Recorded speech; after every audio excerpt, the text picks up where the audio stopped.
এমন একটা পরিস্থিতি যে এখন সবাইকে এক হতে হবে, মাঝখানে কোনো ডিভাইড রাখা যাবে না। দলে দলে ভাগ থাকা এটা ইহুদিদের একটা চক্রান্ত।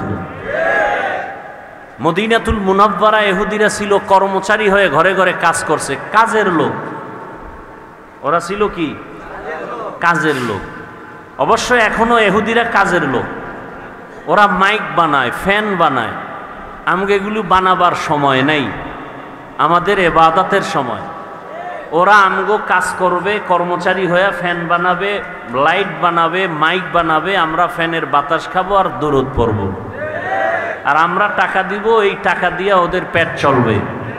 সারা দুনিয়ার ইহুদি আমাদের কর্মচারী, সারা দুনিয়ার বিধর্মী আমাদের কর্মচারী, আর আমরা কাজ করি আল্লাহ। কার? ইন্না সলাতি ওয়া নুসুকি ওয়া মাহইয়ায়া ওয়া মামাতি লিল্লাহ ওয়া মামাতি লিল্লাহি রাব্বিল আলামিন। আমার নামাজ, আমার কুরবানি, আমার বেঁচে থাকা, আমার মরে যাওয়া কার জন্য? খাকো বাদো আবু আতিশ বান্দান বামানো তু মুর্দা বাহক জিন্দা আন। আমি বয়ান করি কার জন্য? আমি বয়ান শুনবো কার জন্য? আল্লাহর জন্য। যদি কেউ বয়ান শুনে, তার নিয়ত কি থাকবে? যেটা আমি জানি না ভালো, যেটা জানবো তা আমলে নিয়ে নিব। আর খারাপ কিছু যদি আমার মধ্যে থাকে, বয়ান শোনা মাত্র আমি খারাপটার থেকে নিজেকে বাঁচায় রাখবো। আমি আর অন্যায় করব না। টোটাল ওয়াজের থিম হবে, বয়ান শুনে দুইটা কথা একমত হব, গুনাহ করব না, সওয়াবের কাজ আমি ছাড়ব না। আল্লাহ তৌফিক দান করেন। যেমন একটা সওয়াবের কাজ কি? ছোট ছোট আমলকে রসুল বলছেন ছোট মনে করে ছেড়ে দিও না। কারণ তোমার সারা জীবনের নামাজ, রোজা, তেলাওয়াত আল্লাহর কাছে গ্রহণ হয়নি, কিন্তু সামান্য একটা ছোট সুন্নাত কবুল হয়ে গেছে, জান্নাত ওয়াজিব। আবার ছোট গুনাহকে ছোট মনে করে করিও না। জীবনের সব আমল বরবাদ হবে ছোট একটা অপরাধের কারণে। এজন্য ছোটখাটো আমলেও আল্লাহ মাফ করবেন। আজকে এই আমলটা শুরু করবেন, পারবেন না? যখন মোনাজাত হয়ে যাবে, এখান থেকে বের হবেন, খালি পায়ে যাবেন না জুতা আছে? জুতা দুইটা লেভেল পজিশনে রাখবেন। রাখার পরে বিসমিল্লাহ বলে ডান পায়ে জুতা আগে ঢুকাবেন, তারপরে বাম পা বাম জুতায় ঢুকাবেন। আগে কোন পা ঢুকাইলেন? তারপরে দোনো পা ঢুকছে না? ঢুকার পরে এবার স্থির বিসমিল্লাহ বলে ডান পা দিয়া কদম শুরু করবেন। যত কদম দিবেন কোন পা দিয়া? কোন পা দিয়া হাঁটা শুরু করবেন? ডান পা দিয়া। এটা সুন্নত। এই আমলটা করা যাবে না? আমলটা ধরে রাখেন। ঘর থেকে বের হবেন ডান পা দিয়া, ঘরে ঢুকবেন ডান পা দিয়া। এটার উসুল কি? মূলনীতি হলো ভালো যত কাজ হবে ডান দিক থেকে হবে। কাজ ডান দিক থেকে। বাথরুমে ঢুকতেছি কোন পা দিয়া? বাম পা। কারণ এটা উত্তম না, ভালো না। আবার যখন বের হচ্ছি, মুসিবতের বাউন্ডারি থেকে বের হচ্ছে, তখন দোয়া পড়ি গুফরানাকা, না আলহামদুলিল্লাহ, মাফ করে দাও হে মাওলা, প্রশংসা সব তোমার, আমি রিল্যাক্স হয়ে আসছি। আল্লাহ আমাদের বুঝার তৌফিক দান করেন। দুনিয়া আর মসজিদ কোনটা বেশি উত্তম? এই জন্য ঢুকতে কোন পা, বের হইতে কোন পা? বাম পা। তাহলে আমরা ঢুকি আর বের হই, যাই কিছু করি, কিন্তু আমি যখন হাঁটা শুরু করব কোন পা দিয়া? জুতা যখন পায়ে নিব কোন পা আগে নিব? ডান পা। ইনশাআল্লাহ একটা সুন্নতের আমল ধরে রাখেন, রসুলের মহাব্বতে, সুন্নতের মহাব্বতে আল্লাহ কবুল করেন। উলামায়ে হযরত অনেক আলোচনা করেছেন। বাংলাদেশের সকলের পরিচিত মুখ হযরতুল আল্লামা মুফতি সাখাওয়াত হুসাইন রাজি দামাত বারাকাতুহুম, মুফতি রেজাউল করিম আবরার দামাত বারাকাতুহুম, মুফতি আরিফ বিন হাবিব দামাত বারাকাতুহুম তথ্যবহুল আলোচনা তারা রেখেছেন, আপনারা শুনছেন। আল্লাহ পাক উলামায়ে কেরামদের এই আলোচনাগুলো উম্মাহকে সহি তরিকায় আমল করার তৌফিক দান করেন। উলামায়ে কেরামের ইজ্জতকে আল্লাহ বেশি বেশি বাড়ায় দেন। আমিন বলেন না কেন? অন্যের জন্য দোয়া করলে নিজেরটা আগে কাজে লাগে। একজন ব্যক্তি দোয়া করছে, হে আল্লাহ সারা দুনিয়াবাসীকে মাফ করে দাও। কার জন্য দোয়া করছে? সারা দুনিয়াবাসীর জন্য দোয়া করছে, আল্লাহ সবাইকে মাফ করো। আল্লাহ একজন ফেরেশতা পাঠায় বলেন, এই ফেরেশতা, এই বান্দা দোয়া করলো কার জন্য? কয় সারা দুনিয়াবাসীর জন্য। নিজের জন্য করে নাই? কয় না। কি দোয়া করেছে? হায় আল্লাহ সবাইকে তুমি মাফ করে দাও। আল্লাহ বলেন নিজের জন্য দোয়া করে নাই, সারা দুনিয়াবাসীর জন্য করলো। তাহলে আমি দুনিয়াবাসীকে মাফ করার আগে ওই বান্দাকে আগে মাফ করে দিলাম। আতিনা ফি দারে দুনিয়া না হাসান, আতিনা ফি দারে উকবা না হাসান, ইয়া গিয়াসাল মুস্তাগীসিন ইহদিনা লিফতিখারা বিল উলুমে ওয়াল গিনা। হর গরি দে নেকো তু তৈয়ার হে, जो न मांगे उससे तू बेजार है। আমি যে আলোচনার জন্য আপনাদের সামনে কোরআনে হাকিমের শেষের দিকে একটি সূরা তেলাওয়াত করেছি, মনে আছে কোন সূরা? সূরাতুল। পুরা সূরাটার আলোচনা করলে টাইম দিতে হবে কমপক্ষে 3 ঘন্টা। কয় ঘন্টা? যেই তালে উঠা বসা করতেছেন লক্ষণ বেশি ভালো না। বৃষ্টি হয় ভালো ছিল।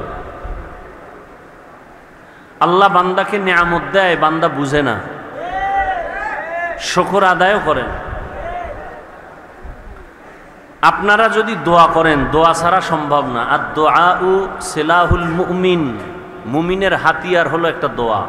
আর দোয়া হুয়াল ইবাদা, দোয়া ইবাদত, স্বতন্ত্র একটা ইবাদত। অতএব আপনারা দোয়া করলে আল্লাহ তৌফিক দিবেন, এবং আল্লাহ তৌফিক দিলেই কথা বলা সম্ভব। আল্লাহ যদি তৌফিক না দেন সম্ভব। রব্বি জিদনি ইলমা, রব্বি ইশরাহ লি সাদরি ওয়া ইয়াসসির লি আমলুল উকদাতাম মিন লিসানি ইয়াফকাহু কওলি। তো দোয়া করতেছিলাম আল্লাহ উলামায়ে কেরামের ইজ্জতকে বাড়ায় দেন। এখনো সবাই আমিন বলেন না? এই জমিনে উলামায়ে কেরাম আছেন তো আল্লাহর ইলম থাকবে, কোরআন থাকবে, হাদিস থাকবে।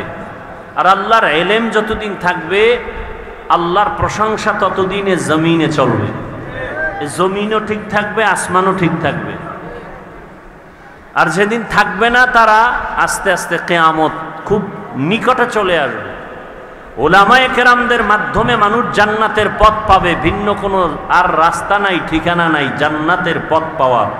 জান্নাতের পথ ঠিকানা পাওয়ার একমাত্র ঠিকানা উলামায়ে কেরাম। কারা? আন্তর্জাতিক এক চক্রান্ত, উলামায়ে কেরামকে আলাদা করে দাও, দলে দলে ভাগ করে দাও। একটা কি বলবে এটাকে, ধরে নেন এই পিলার, এটা কি পিলার, আস্থা আছে, শক্তি কম না বেশি? মাঝখান থেকে ফাটল হবে 2-3টা, শক্তি থাকবে? মুসলমান রসুল বলছেন একটা দেহের মতো, এক জোড়া, কোনো আলাদা নাই, এক দেহের মতো যখন থাকবে দুনিয়ার কোনো শক্তি মাথা উঁচু করে কথা বলার সাহস পাবে না। বাংলাদেশে আলেম ওলামা কম না বেশি? মাদ্রাসা, মসজিদ, পীর মাশায়েখ, মুসলমান বেশি। এরপরও আমাদের এত চেঁচামেচি করতে হয় কেন? আমাদের এত চিল্লাইতে হয় কেন? সব আলেম ছিলেন পর্দার আড়ালে, দেওয়ালের ভেতরে কিতাব পড়াইতেন, বুখারী পড়াইতেন, তিরমিজি পড়াইতেন, মুসলিম পড়াইতেন, কালা কালা রাসূলুল্লাহ পড়াইতেন। এরা এখন ওই ক্লাস বাদ দিয়া একদল অল টাইম মাঠে ময়দানে দৌড়াচ্ছেন। কারণ কি? আলেমরা মাঠে নামে নাই, নাস্তিক বেঈমান বাতিলরা তাদেরকে মাঠে নামতে বাধ্য করেছেন। বাংলাদেশে কোনো মুসলমান, কোনো আলেম, কোনো কওমি, কোনো তাবলিগ, কোনো দেওবন্দি কখনো কোনো মানুষের হিন্দু, বৌদ্ধ, ইহুদি, খ্রিস্টানের উপর আক্রমণ করে নাই, আক্রমণাত্মক বয়ানও করে নাই। করছে? তাহলে নাস্তিক কেন আলেমকে গালি দেয়? বিধর্মী কেন ইসলামের বিরুদ্ধে কথা বলে? পৃথিবীতে ইসলাম মানুষের অধিকার রক্ষা করেছেন, কিন্তু কিছু নাকেসাতুল আকল, অর্ধ আকলওয়ালা, জ্ঞানওয়ালা নারীরা কেন নারীদের অধিকার নিয়ে মাঠে ময়দানে বেপর্দায় মিছিল করে, ইসলামের বিরুদ্ধে আঘাত করে? করে না? করে না? আমরা তো হিন্দুদের ধর্মের উপর আঘাত করিনি, ইহুদি ধর্মের উপর আঘাত করি নাই। আল্লাহ তো স্বাধীনতা দিয়া দিছেন, লা ইকরাহা ফিদ্দীন, ধর্ম নিয়ে কোনো জোর জবরদস্তি করা যাবে। হিন্দু তার ধর্ম পালন করবে স্বাধীনভাবে, ইহুদি তার ধর্ম পালন করবে স্বাধীনভাবে, খ্রিস্টান তার ধর্ম পালন করবে স্বাধীনভাবে। আল্লাহ স্বাধীনতা দিয়েছেন, তার মানে কি তারাও জান্নাতে যাবে? স্বাধীনতা দিলেন কেন? দেওয়ার একমাত্র কারণ, পরীক্ষার হল এ পৃথিবী, আর পরীক্ষার হলে প্রশ্নের উত্তর কেউ ভালো লেখে, কেউ খারাপ লেখে, কাউকে বাধা দেওয়া হয় না। দেওয়া হয়? দেওয়া হয় না। কিন্তু ফলাফলের বেলায় দেখা যাবে কে গোল্ডেন A+, কে পাশ করলো, কে ফেল করলো। কথা বুঝে আসছে? কিন্তু তারা ধর্ম পালন করতে গিয়ে যদি মুসলমানের উপর আক্রমণ করে, তখন আর মুসলমান বসে থাকার কোনো সুযোগ নাই। হিন্দু, বৌদ্ধ, ইহুদি বাদ দেন, পরে আক্রমণ তো হিন্দু করে না, খ্রিস্টান না, মুনাফিকরা করতেছে। বহু জায়গায় মসজিদের আজান বন্ধ, ফজরের নামাজ পড়ে ইমাম সাহেব একটা তেলাওয়াত করে, গজল গায়, মসজিদের আশেপাশের মুসল্লি মুসলমান বলে আমার ঘুমের ক্ষতি হয়। আছে না নাই? মুসলমান ফ্যাক্টরি, মাদকদি একটা বাণিজ্যিক এলাকা, ব্যবসায়ী প্রতিষ্ঠানের এলাকা, বহু মুসলমান আছে ফ্যাক্টরিতে কর্মচারী কাজ করবে, নামাজের টাইমে সময় দেয় না। আছে না নাই? তাহলে ইসলামের ক্ষতিটা কারা করতেছে হিসাব করা দরকার। এগুলোর থেকে আমাদের এক হতে হবে। আমরা কালেমার মুসলমান। আমাদের আল্লাহ কতজন? বলেন বলেন। আপনাদের আল্লাহ আলাদা? আমগো হুজুরদের আল্লাহ আলাদা? তাবলিগ চরমনের আল্লাহ ভিন্ন? তাহলে সবার আল্লাহ, রসুল, কোরআন, কাবা, ধর্ম, কালেমা। তাহলে ভিন্নতা কেন? দ্বন্দ্ব কেন? দুনিয়াতে আসছি সিস্টেম, বিদায়বেলা কাফনের সংখ্যা, সারা দুনিয়ার পুরুষের কাফন কয়টা, মহিলাদের কতটা, কালার হবে আলাদা। চরমনাইওয়ালাদের কাফনের কালার একরকম, তাবলিগওয়ালাদের কাফনের কালার ভিন্ন। আপনাদের মাধবদী থেকে বুলতা গাউসিয়া পর্যন্ত পাঁচরুখি সহ যারা সাইনবোর্ড লাগিয়ে আছেন আহলে হাদিস, তাদের কাফন হবে ভিন্ন কালার। কাফনের কালারও, কবরের সাইজ না আপনাদের এলাকার একটু বড় হবে? কবরে রাখার পরে ভেতরে প্রশ্ন হবে কয়টা? সব আপনার প্রশ্ন আমার প্রশ্ন ভিন্ন ভিন্ন, সবার বেলায় একই প্রশ্ন। কথা ঠিক? তাহলে আল্লাহ এক, নবী এক, কোরআন এক, কাবা এক, ধর্ম এক, কালেমা এক, কাফন এক, কালার এক, কবর এক, প্রশ্ন এক। এত দ্বন্দ্ব কেন? আর দ্বন্দ্বটা সোনার বাংলায় কেন? আপনারা মক্কা মদিনার খবর জানেন। সারা দুনিয়ার যত লাইনের মুমিন মুসলমান আছে, এরা মক্কায় হজে আসে না? আসে। এক ইমাম নামাজ পড়াচ্ছেন, পেছনে হাজারো লাখো কোটি মুসলমান নামাজ আদায় করতেছেন। কেউ বুকের উপরে হাত বাঁধিয়া, কেউ নাভির নিচে, কেউ হাত ছেড়ে দিয়া দাঁড়িয়ে আছেন। কোথায়? মক্কা মদিনায়। আবার কেউ নামাজের ভেতরে কেরাত চলতেছে, ইমাম সাহেবের, সবাই নামাজে, সেও নামাজে, মোবাইলে কল আসছে, বের করে কথা বলতেছে, আবার পকেটে রাখছে, নামাজ এখনো যায় নাই। কেউ আবার সেজদায় যাওয়ার আগে পকেট থেকে একটা কাঠের টুকরা বের করে কপালের নিচে দিছে, ইবলিস সেজদা দিয়া জমিন নাপাক করেছে, এজন্য কাঠের উপরে কপালে সেজদা দেয়। এই যে এত লাইনের মানুষ মক্কা মদিনায় আসে বছরে বছরে, আপনারা পত্রিকায় কোনোদিন ফেসবুকে দেখেছেন যে এত লাইনের মানুষ এক জায়গায় হওয়াতে কিলাকিলি ঝগড়ার কারণে 5 জন মরে গেছে? বলেন সোনার বাংলায় গজব কেন? কে বুকে হাত বাঁধে, কে নাভির নিচে হাত বাঁধে, কে জোরে আমিন বলে, কে আসতে বলে, নিয়ে দ্বন্দ্ব কেন? কারণ কি? মক্কা মদিনায় এত লাইনের মানুষ, কোনো ঝগড়া নাই, দেখলে সালাম, কি মোহাব্বত। বাংলাদেশে এই গজব কেন, এই অভিশাপ কেন, এত ঝগড়া কেন? তারাবি নিয়ে ঝগড়া, মানুষ মরে গেছে জানাজায় যাবে, সেখানে নিয়ে ঝগড়া, আলহামদু পড়বেন না পেছনে পড়বেন না, এ নিয়ে